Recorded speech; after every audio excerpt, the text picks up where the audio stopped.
All right, YouTube. We at the shop. We got a Buick LeSabre, 83, 84 Buick LeSabre.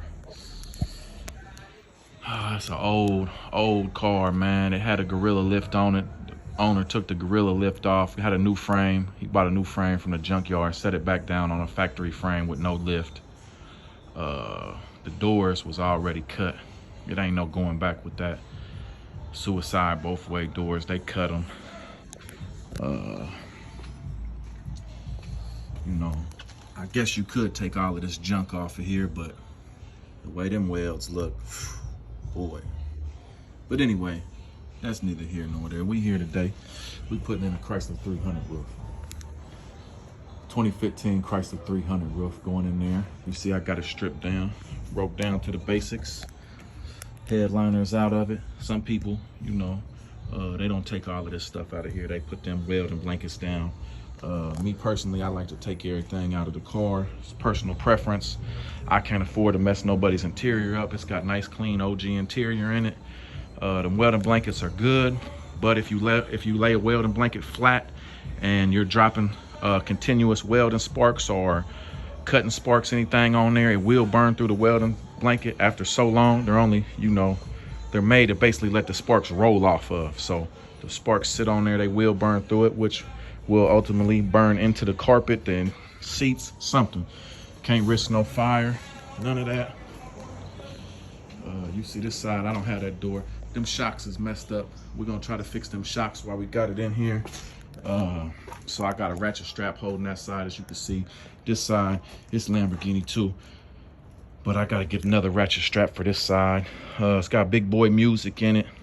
See, got a custom made center console from the Box Guy. It's a guy on Facebook, if you look him up, the Box Guy. That's the Box Guy right there. He does all of the car audio and stuff like that. Builds custom boxes, hooks up music, does door panels, all of that. He's out of Indiana, if I'm not mistaken. He did the music in this car. I'll turn it on for you when I get the roof completed and all that. The battery's dead right now. Anyway, take y'all out here.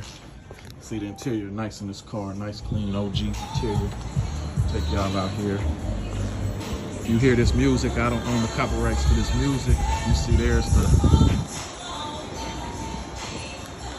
the headliner out of the Chrysler 300. Here go the roof right here. I want to show y'all real quick. This, sorry, let me turn it around. I'm sorry, this is my phone. Everybody bear with me. I know sometimes the videos be a little shaky, but I want to show you, okay. This is an Impala, 2014 Impala. They come in Buick LaCrosses. A few other cars have this same roof right here. It's a good roof. 2-pane, 1-pane moves. This is a 2-pane, 1-pane move roof, but this is the Chrysler 300 roof. When you get these roofs, you take them out. I like to cut pillar to pillar. Always make sure you pull the headliner down 90% of the time on the passenger side of the, no, let's see. So this one was on the driver's side. I take that back. So if this was flipped over the other side, this is on the driver's side. So the driver or the passenger, this is your plug right here. This controls all of the mechanism, the motors for this roof. I got the switch right here. This is the switch for the roof. I got all of that. I got all the wires. But just make sure if you go into the junkyard, you want to pull you a roof out, pull the headliner, pull the A-pillar plastic molding off both sides of the A-pillar so you can pull the headliner down. Maybe you might need to take the sun visors down so you can pull them corners down on each side, and it's either going to be on the driver's side or the passenger side. Most GMs is on the passenger side though, so if this roof was flipped over, it would be on this side here. It's going to hook into the motors in the front and to the switch, and then it's going to run down. So you want to leave about a foot. It's always going to be a harness in here somewhere, a plug, so you can unplug it. The bottom part of the plug is going to be to the body. It's going to run down a pillar, run down the A pillar or the B pillar somewhere. You know, get you about a foot of that wire. The rest of it, the plug, is usually going to go up into the headliner and be glued to the inside of the headliner. You want to make sure you don't cut your plug. That's the main thing I'm trying to get at. So, you know, check, make sure, because if you just have this plug right here, you're in trouble. Of course, there's some wiring gurus. They can figure out all of this stuff. Oh, this wire does this wire does this. Get it to sync with the switch and all of that. I don't have time for all of that. I don't really get into wires that much, so I always make sure I get my plugs, get my switch. Everything is working. Now, you got the roof. You got the roof out. You take your material headliner off. I want to show y'all these cross braces here. Boom, boom. 2 of them. One on, 2 on each side. Boom, boom. That's what's truly securing this roof to this shell right here. A lot of guys are cut. You see how I cut it at the junkyard with the sawzall. Cut off wheel, whatever you got, cut it, all the posts. Once you get it out of there, you take this right here. You're gonna take you a cut off wheel, cut straight down. Same thing here. Cut off wheel, cut straight down. It's a bolt. It fell down in there. Don't mind that. Cut that out. Same thing on the other side. Once you cut these out, you releasing this.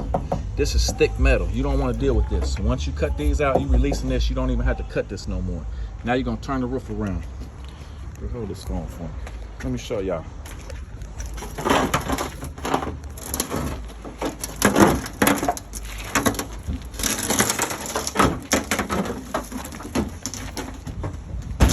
Still work.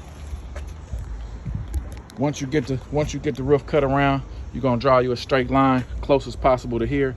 Cut it. Cut off wheel. Come up. Cut your square out. You want to leave as much of this material as you possibly can. But like I said, once you cut them supports on the other side, you cut your square out. This is your shell, your sheet metal. It's gonna peel right off of here, and this area right here is glued on. But once you cut them supports on the inside, make your cut around here, this whole shell will peel off of there. And that's what you need to put inside of the new roof that you're putting it in. That roof is for sale, $450. We in Ohio. We got G6 roofs. We got another Chrysler 300 roof.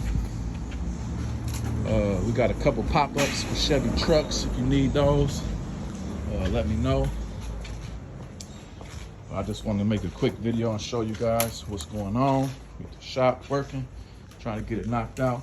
This is my template from the last one I did. This is Chrysler 300. This is the cutout. I'm gonna clean the roof off, wipe it down real good with some degreaser, so my marks will be made with the Sharpie marker. Once I wipe it off, I'll take me some measurements. You always want to measure. It's a body line right here. You can't really see it, but you're just gonna have to imagine this is a body line. If you don't have a template already made, you're gonna line it out with your body line. All of that. You're gonna have to square this thing off, measure it, make sure you center it out and cut your cut. Luckily, we got a template. We still gonna measure it, center it out, cut it out of there. Once I get it cut out, I'll make another video, show y'all. Thanks for watching.